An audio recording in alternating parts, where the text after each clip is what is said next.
দিনাজপুরের হিলিতে নিম্ন আয়ের মানুষের জন্য ফ্যামিলি কার্ডের মাধ্যমে সুলভ মূল্যে টিসিবির পণ্য বিক্রয় কার্যক্রম শুরু হয়েছে। সোমবার সকাল 11টায় বাংলা হিলি পাইলট স্কুল চত্বরে টিসিবির পণ্য বিক্রি কার্যক্রমের উদ্বোধন করেন উপজেলা ক্ষেত্র সহকারী কামাল হোসেন। এ সময় সেখানে টিসিবির ডিলার আলমগীর হোসেন উপস্থিত ছিলেন।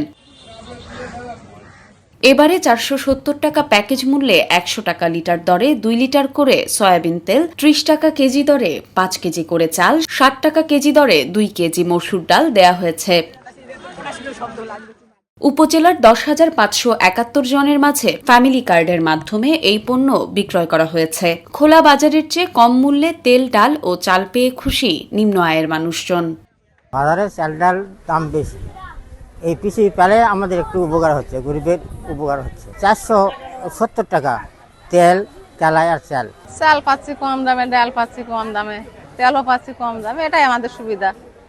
গরিব মানুষ বাজারে বেশি দামে কিনতে পারে না। এখানে কৃষি পণ্য পেলাম হচ্ছিল 5 কেজি চাল, 2 কেজি মসুর ডাল, 2 কেজি সোয়াবিন তেল। হাকিমপুর পৌরসভার 855 জন সুবিধাভোগী।